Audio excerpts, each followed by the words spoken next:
What's up YouTube, Capital G here, letting you guys know what the heck happened at YCS Sydney, Australia that took place over the weekend. As usual, I spent a good portion of my weekend watching the coverage so that you didn't have to. Now, unfortunately, this is going to be a little more scuffed than my typical what the heck happened video, simply because Konami didn't do any written coverage for this event.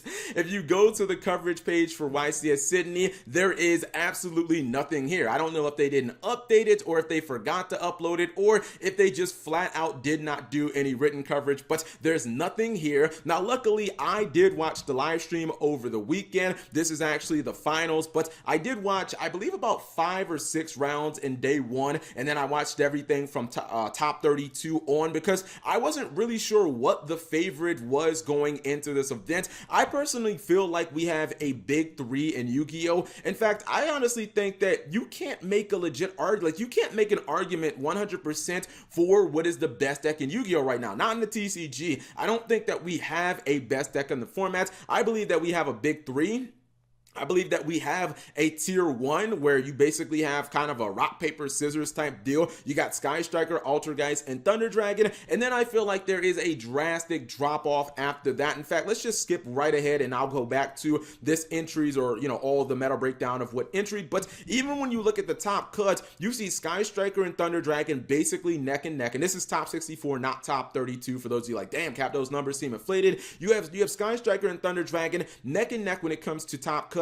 You have Altergeist just, a little bit under that. And then look at the drastic drop off from these 3 decks to everything else. Burning Abyss and Pendulum, Trickstar, these are all good, respectable decks, Prank Kids, but they're just not on the level of those big 3. So I kind of feel like we have probably an established meta as for what the best decks are, but I do not believe that we have a best deck of the format, not definitively. Now, I do, of course, like to always talk about the attendance, and the attendance for this event, I believe, was 864. Now, keep in mind, because I generally say that, I like to see YCS events be a little around either, 1,000 or just around that, or obviously higher is better. But keep in mind, this event was in Australia. That's Oceania. It's kind of in a little far out location that there's nothing else around. So it's kind of difficult for players in North America and Europe and South America to get to the event. So I think that did affect it. I'm not really going to hold it to the same standard of North America and European and Latin America events. When you look at the entries and what were the most popular decks, we do see the big 3, Sky Striker, Altergeist, and Thunder Dragon. Very interesting.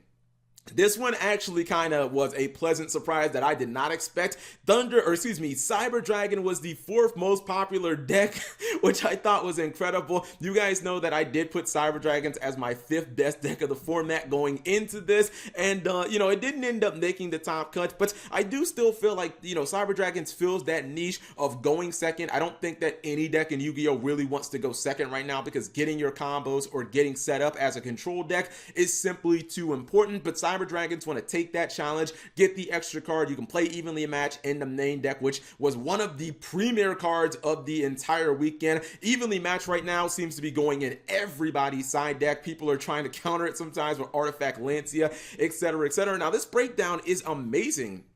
We see obviously the big decks, and we see some of the other contenders, some decks that I think that can definitely do some good things. So you still have a healthy amount of respect for them, like the True Draco deck or Zombie with the turn ones that they can make. ABC getting a Assault Core back, but they went full out, man. I'm talking they actually have a count on Fluffles, Chaos Max, Black Wings, and then at the bottom they got freaking Cubics and Yosenjus. They tracked how many Yosenju players actually entered the event. Like, this is what I actually call just absolutely amazing coverage. When you're telling me exactly how many Yosenju players entered your event, like I have to give you I gotta give you a round of applause for that. I mean, I think that's amazing. Now, when it comes to the top 64 breakdown, the top cuts, we see the big 3. We see some of the other decks that you definitely have to respect. Some decks in here that I was a little surprised to see, like, Dino Mist getting in there. Also Invoked. I mean, Invoked is still a deck that can be pretty strong, but it's not a deck that I would necessarily expect to be at the top cuts.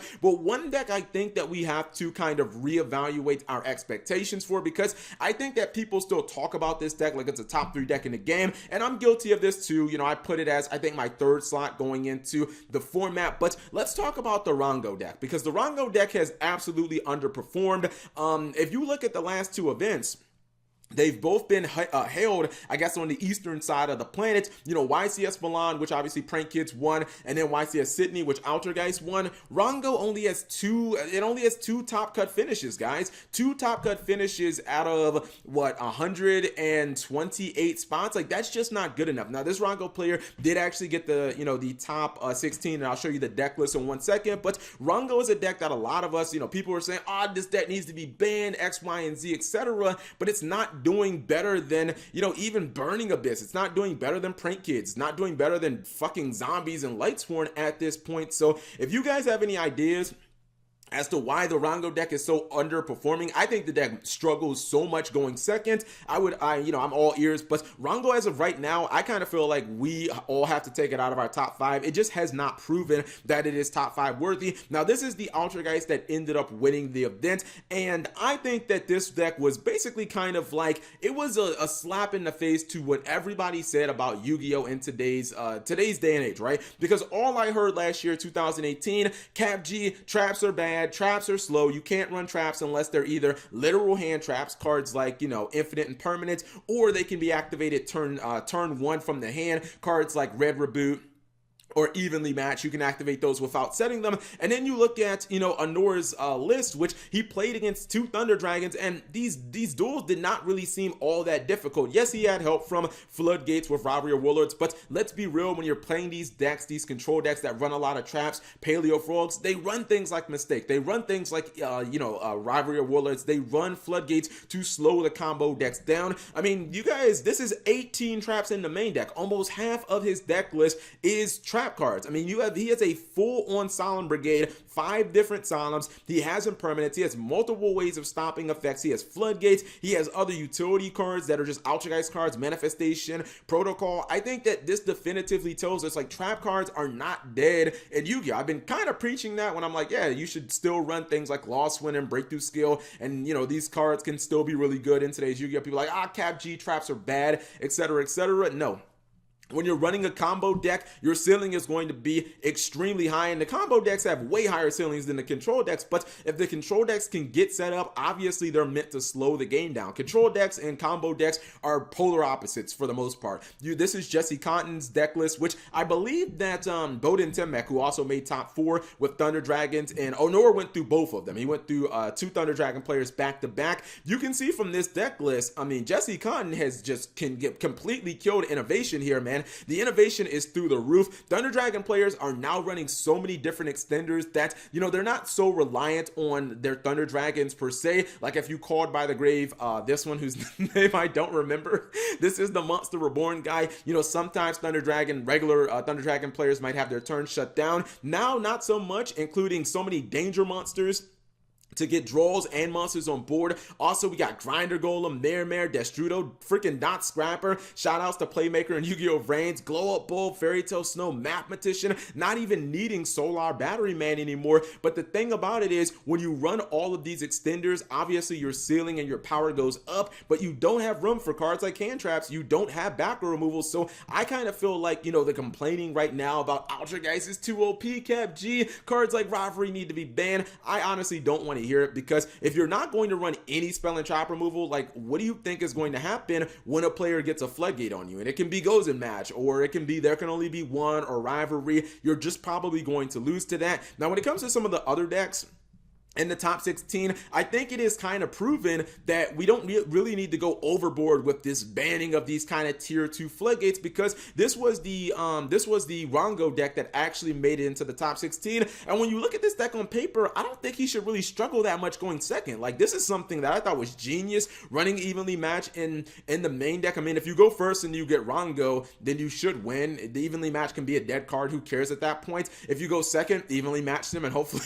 you win off that. You don't need your battle phase set Rhongo. I think Magical Midfield Breaker should be mandatory in any Goki build because it makes you pretty much immune to cards like Ghost Ogre, Effect Veiler, and Permanence. It makes it, even if your opponent has Gamma, which obviously is super dreaded because you can't call by the Grave It, your monster will actually survive. So I thought this was pretty smart deck building, but you can even see he's running cards that can get rid of floodgates. He's running some spell and trap removal in the evenly match. I talked about this in my Mashoto video, guys. How these combo decks, people are not running hard spell and trap removal, and I guess I'm saying in the form of spells and traps. They're not running cards like Heavy Storm Duster and Twin Twister, which you see both ran in 3-ofs in this Sky Striker build. This is a Sky Striker build that made top 8. So I kind of feel like if Rhongo and Sky Strikers are finding room for, you know, spell and trap removal, then I kind of don't want to hear that we need to ban Rivalry or Warlords because the Thunder Dragon players lost to it when other decks are actually running it. Now let's talk about Rivalry for a quick second to wrap this video up, because I feel like Rivalry, while a very powerful card, you gotta understand that if this was just a pure Thunder Dragon build, it wouldn't actually be stopped by Rivalry at all. I mean, the entire Thunder Dragon archetype is Thunder, unless I'm mistaken. Rivalry of Warlords, I look at as kind of like a tier 2 floodgate. It's not as good as cards like Skill Drain or Royal Oppression or Vanities. These are cards, you know, there can only be one goes in match. I think that they're all kind of interchangeable, but I don't really think that they're like, they don't need to be hit on the ban list. These are just kind of a product of a lot of these combo decks don't run spell and trap removal, and when these cards are flipped up against them, they really don't have an answer. And I kind of feel like maybe the answer is just to include some spell and trap removal cards, not specifically rely on your extra deck like, you know, the Nightmare cards or your Thunder Dragon Titan to actually deal with that. Run some actual purple or some actual, you know, spell cards that can get rid of back row, and I think it really won't be that big of a problem, because again, when you add all these combo pieces in, it's nice, but it's going to come at the expense of something, and Jesse Cotton didn't have any room for hand traps, and he didn't have any room for spell and trap removal. So, you know, eventually it was going to catch up to him, and, you know, he did good at the event. He ended up going undefeated until the finals, which it was a bad time for, you know, him to run into a floodgate and not have the outs. But sometimes that's just how Yu-Gi-Oh is. But what do you guys take away from this event? Do you guys think that Rhongo is overrated? Do you feel like Altergeist is now on the hot seat and needs to be hit on the ban list? Do you think that the floodgates are now in jeopardy of getting hit on the ban list as well? How will my Salamangreats do when they are coming out in a month in this hectic format? I kind of like the way the format is, where we have a big 3. Salamangreat should give us another like tier 1 deck, and I kind of like the idea of having 4 really solid decks in the meta. But whatever you guys think, leave it in the comment section below. Thank you guys for watching. As always, subscribe if you have not already, and turn on that notification bell for daily videos.